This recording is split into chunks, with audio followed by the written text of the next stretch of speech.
3, 2, 1 शुरू। पहाड़ी राज्य की आर्थिकी में सेब महत्वपूर्ण है। विराम।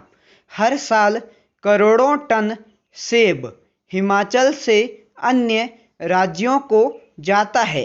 विराम।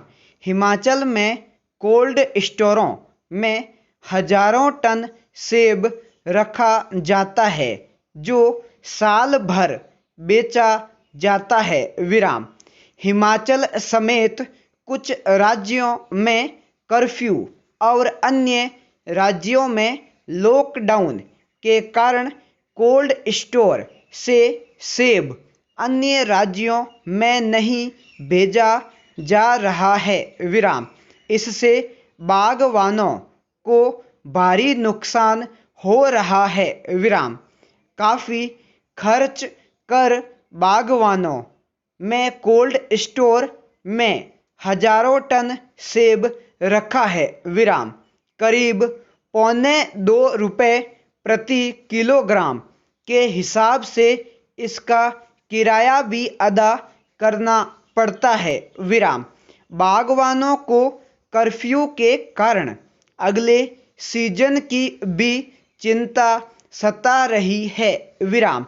कर्फ्यू के कारण वे बगीचों में भी कोई काम नहीं कर पा रहे हैं। विराम। सेब के पौधों पर इन दिनों फूल आ गए हैं और उन पर कीटनाशकों का छिड़काव किया जाना बहुत जरूरी है। विराम। लेकिन उन्हें न तो कीटनाशक मिल पा रहे हैं और न ही छिड़काव करने के लिए मजदूर। विराम। बागवान बेहतर दाम के लिए ही उपज कोल्ड स्टोर में रखते हैं लेकिन अब उन्हें इसके खराब होने की आशंका भी है। विराम।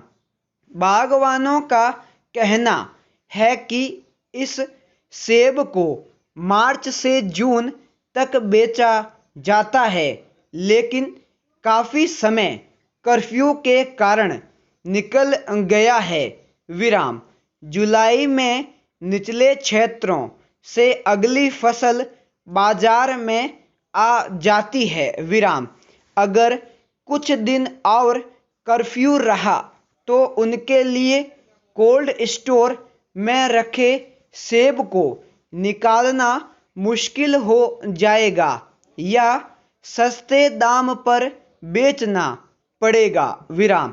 कोई भी ट्रक चालक अन्य राज्यों को जाने को तैयार नहीं है क्योंकि स्वास्थ्य विभाग की शर्त है कि जो भी अन्य राज्यों में जाएगा उसे 14 दिन तक क्वारंटाइन रहना पड़ेगा। विराम। अगर कोई चालक ट्रक ले जाने के लिए तैयार होता भी है तो लोड करने के लिए मजदूर नहीं मिल रहे हैं। विराम। यह सही है कि कोरोना वायरस के चलते यह स्थिति आई है लेकिन सरकार को इस तरह की व्यवस्था करना बहुत आवश्यक है कि करोड़ों रुपए के सेब को मंडियों तक पहुंचाया जाए। विराम। बागवानों को भी अपने स्तर पर ऐसी व्यवस्था करनी होगी कि महामारी के लिए बनाए नियम भी न टूटे और उनका नुकसान भी न हो। पूर्ण विराम।